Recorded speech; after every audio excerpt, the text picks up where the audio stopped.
Halo guys, assalamualaikum warahmatullahi wabarakatuh. Terima kasih yang udah stay sama channel Yatisam Official. Semoga kalian selalu sehat, berkabar untuk kita semuanya. Gimana kabar kalian? Semoga sehat selalu dalam lindungan Allah ya guys ya.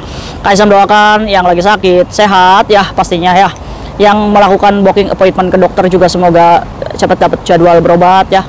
Untuk kalian yang masih sehat jangan lupa bersyukur ya, jaga kesehatan karena sekarang mau pergantian musim ya.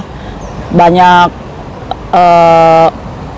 pilek ya cuy, batuk sama gatal-gatal yang pastinya karena ini perubahan musim, pasti yang nggak kuat dingin ini udah alergi ini muncul ya. Oke, teman Kaisam yang lagi bahagia juga tentunya jangan lupa bersyukur. Kaisam mau bahas apa? Iki ya cuy, aduh Kaisam pusing ini sama pekerja migran ya, yang masalah hutang nggak kelar-kelar ini. Ini nih, ini ceritanya rentenir vs rentenir. Wis, kenapa Kaisam? Ribut? Iya, jadi pemilik modal sama yang cari nasabah ini bertengkar karena apa?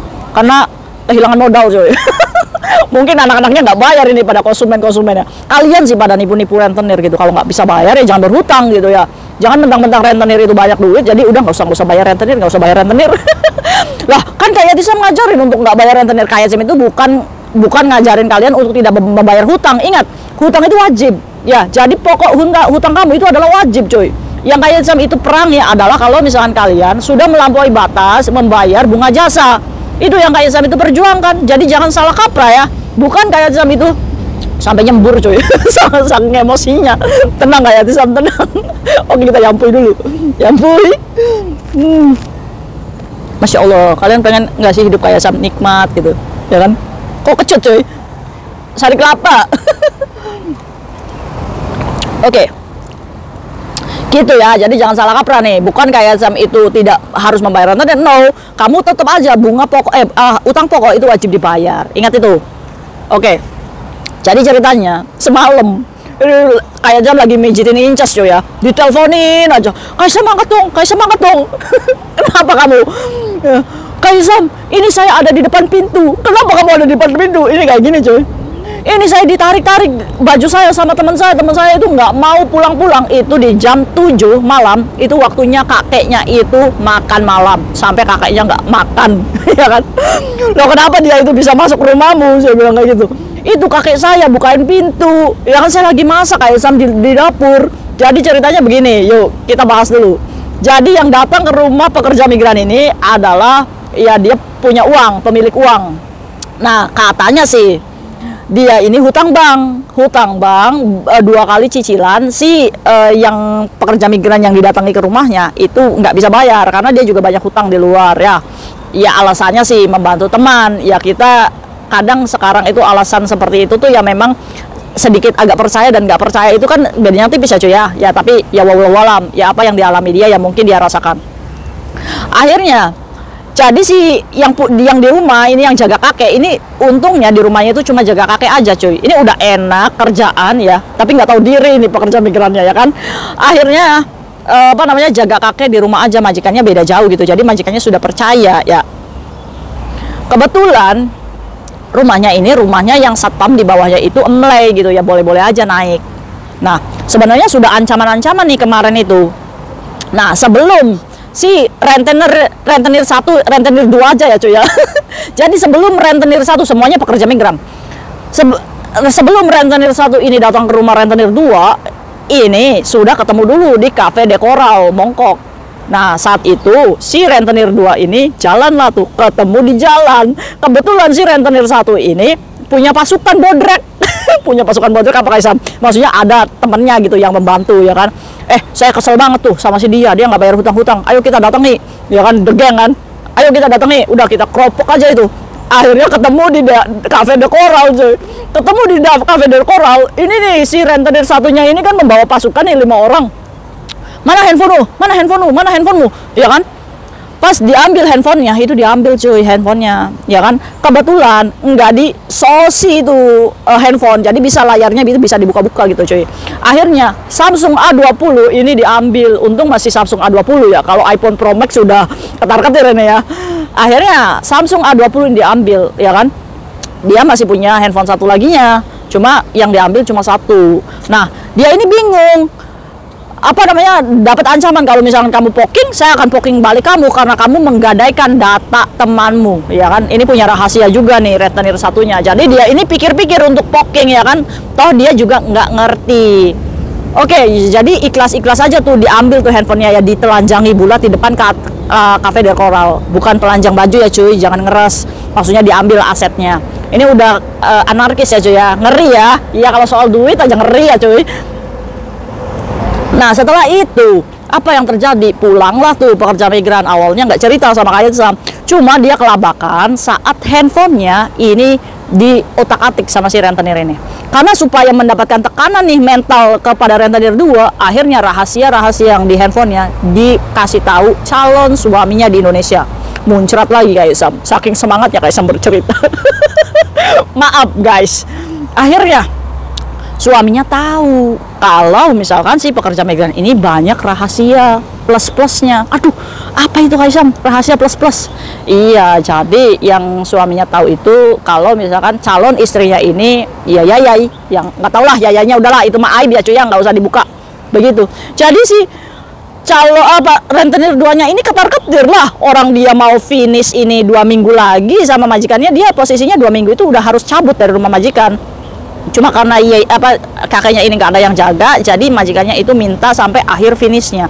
Majikannya baik banget, majikannya tahu semua kalau rentenir 2 ini punya banyak hutang di luar.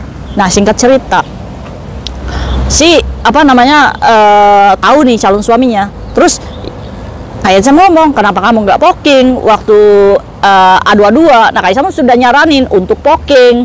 Nah ini buat kalian ya, yang diambil, dirampas handphonenya atau apapun itu di jalan, poking saat itu juga. Karena kalau kamu sudah pulang lebih dari 24 jam, polisi itu tidak mempercayai kamu atas laporan. Bisa saja kamu nanti dibalik fakta yang melakukan pelaporan palsu. Maka dari itu, saat kejadian itu kamu poking. Ya karena apa? Karena polisi bisa melihat CCTV yang ada di situ. Kita nggak mungkin juga cuy, kita statusnya siapa? Kita laporan 3 hari kemudiannya gitu kan, suruh polisi cek CCTV, ya kan kita nggak gitu-gitu juga ya cuy ya. Makanya kalian dulu jangan terlalu merepotkan polisi. Jadi saat kalian melakukan perampasan, jangan pergi dari tempat itu, poking segera. Supaya apa? Bukti masih fresh gitu. Jadi polisi tahu, percaya. Ya kan, kalau kejadiannya kayak rentenir 2 ini, ya moyung, laporan juga karena sudah 3 harian di rumah, ya kan. Jadi apa? Inilah saat Allah sudah mengizinkan aib pekerja migran ini untuk kebongkar, ya wis kebongkar gitu. Udah, bangkai mau ditutupin segimananya, ya kalau Allah sudah kun, kamu nih harus berubah. Saya buka aibmu. Kalau kamu sudah saya buka aibmu, kalau kamu nggak berubah lagi, ya jangan ya cuy ya. Apakah kita kuat dengan ujian Allah, ya kan? Kita baru disentil kayak gini aja udah nangisnya koar-koar, ya kan? Ini makanya harus memperbaiki lebih baik lagi, ya. Akhirnya Kak Isa ngomong, ya udahlah, diikhlasin aja. Ya mau gimana? Tinggal kamu hitung aja. Hutang kamu berapa di dia, handphonenya itu harganya berapa, kamu potong aja. Iya kan? Nah, ya udahlah Kak Isa. Jadi gimana? Ya jangan main media sosial. Kalau kamu main media sosial ya kena mental, ya kan? Karena dia kan mempermainkan mental kita gitu kan, meng-up semua rahasia kita yang di handphone. Makanya saran Kak Isam apa? Handphonemu dikunci. Ah iya Kak Isam, saya punya selingkuhan banyak, saya kunci sekarang. Ini bukan rahasia lagi ya. Ya makanya harus pintar nih supaya kalau handphonenya hilang, data kita itu aman gitu ya. Oke, lanjut lagi. Ancaman itu nggak sampai segitunya, terus aja. Kalau kayak gitu saya akan datang ke rumahmu, saya akan datang ke rumahmu, ya kan? Akhirnya cuy, terjadi nih semalam. Itu gedok-gedok gitu, jam 6.30, jam 6.30, 45 lah, gedok-gedok, tok, ya kan? Namanya juga kakek, ya kan? Nggak dilihat dulu tuh di lubang pintu sapa, ya kan? Nah, kata kakeknya kenapa bisa dibuka? Karena si Cecenya ini memang punya banyak teman gitu. Ya, kakeknya kira itu temennya si Cece. Ya bener lah itu temennya ya, tapi nagih utang. Akhirnya pas dibuka, leping goa ngowan le Cece ya, hai pintu, hai Juifong lo. Jadi masuk ini si rentenir pertama ini. Masuk uculuk. Gedong gitu si pintu dapur. Hei, keluar kamu. Hei, keluar kamu. Hei. Akhirnya kaget kan. Loh, kamu ngapain kesini-sini? Katanya kayak gitu. Mau dirampas lagi handphone satunya.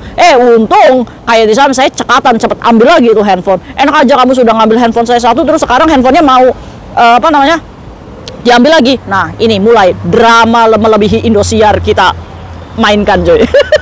Akhirnya si rentenir itu menyuruh si pekerja migran itu untuk berbicara di depan pintu. Si rentenirnya ini tahu ya privasi majikan itu ya. Jadi dia itu keluar lagi dan berbicara di depan pintu. Gitu ya, cuy ya. Jadi kalian tuh nggak boleh asal masuk ke rumah majikan, itu bisa kalian dilaporkan ya. Akhirnya dicengkeweng nih bajunya. Kamu bayar sekarang, kamu bayar sekarang, kamu bayar sekarang. Saya bayar pakai apa katanya? Orang saya belum punya uang katanya, gitu kan. Wis drama dimulai nih. Si kakeknya itu udah lepasin katanya, lepasin ini kakeknya. Gimana coba kalau kakeknya itu jatuh ya kan? Saya mau masuk dulu karena kakek saya itu mau makan. Soalnya kalau misalkan gimana nggak makan kenapa? Udah kamu jangan kasih makan kakekmu dulu katanya, kamu bayar utang dulu. Inilah pekerja migran yang nggak tahu diri ini. Tidak profesional kerja. Udah tahu kakeknya mau makan ya kan, malah ditagih utang kayak gitu kan, drama dimulai. Akhirnya karena takut kakeknya kenapa-kenapa, jadi si rentenir 2 nih yang jaga kakek ini telepon majikannya, yang bos perempuannya. Ini ada orang yang nagih saya di rumah nggak mau pulang-pulang gitu katanya. Terus dia telepon KSM juga, ya udah kamu poking loh. Saya nggak bisa ngomong KSM, suruh kakekmu itu poking, suruh datang polisi itu ke rumah supaya si rentenir itu diajak pergi. Walaupun masalah hutang piutang itu tidak bisa dipolisikan. Maka dari itu saya ngomong sama kalian, jangan menghutangkan uang, jangan juga mau jadi penjamin. Saat kalian kehilangan uang, perkara hutang, polisi itu angkat tangan, nggak mau tahu-tahu ya. Tapi kecuali sudah terjadi anarkis, pemukulan, pencabutan aset, itu baru kita polisikan. Ingat ya, pahami ini. Akhirnya terus saya di penjara nggak kayak Tisam, saya kan masih punya hutang sama dia. Ya kamu sudah tahu punya hutang tapi nggak takut ya kan. Nah tapi beruntungnya si rentenir 2 ini mau finish 2 minggu lagi.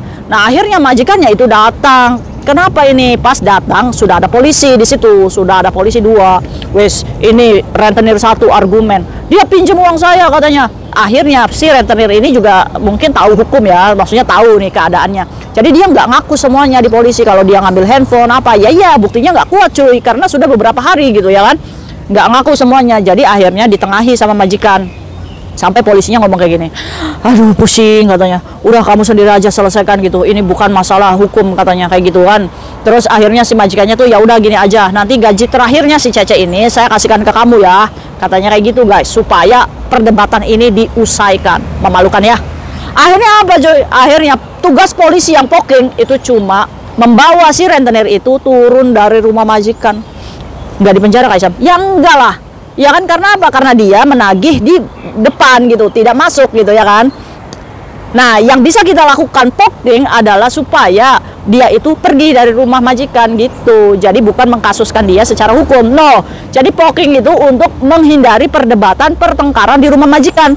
Jadi suruh polisi itu suruh turun itu rentenirnya gitu ya. Jadi kalian itu yang punya hutang, coba ngomong baik-baik sama rentenirnya, tabayunkan. Kalau misalkan terjadi seperti ini apa, memalukan, tetangga-tetangga lihat ya kan, itu flatnya yang masih standar. Kalau flatnya luxury gitu ya kan, yang mewah gitu, apa nggak sakit hati majikan itu? Apalagi majikannya yang punya uang banyak gitu kan, malu-maluin ya kan, didatengin teman-teman kita yang hutang kayak gitu.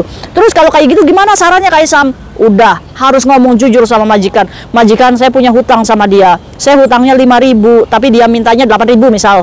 Nah bisa nggak saya pinjam uang kamu, asal kembali aja uangnya dia ya kan, 5.000. Kalau misalkan majikan nggak mau lah, enak aja ngutang-ngutangin kamu, ya udah berarti kamu ngomong sama majikan, ya udah majikan, supaya kamu itu nggak malu sama tangga-tangga, ini kan kesalahan saya, kalau saya memberikan one man notice ke kamu, apakah kamu menerima gitu cuy ya. Jadi saat kita meminta bantuan tidak dibantu sama majikan, kita masih bisa menjaga harga diri majikan dengan melakukan one man notice saja. Kita udah pasrah aja karena kita sudah mempermalukan majikan gitu ya.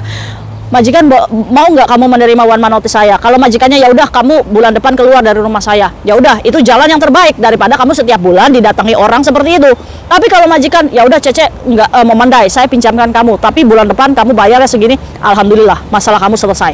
Nah caranya seperti itu, bukan menghindar, bukan tidak merespon chat orang sehingga membuat orang yang menghutangi kamu itu marah, jadi meledak kayak gini ya kan. Gini lah guys, kita pekerja migran, kita ini cuma numpang di rumah majikan. Ya kalau misalkan kita numpang, ya yang sadar diri aja. Kaisam ini me-warning ini karena apa? Karena dua-duanya salah. Ya, karena bermain uang. Kalau misalkan kalian kerja baik-baik aja, cuma ngosek WC, nyapu, ya memandai gitu ya kan.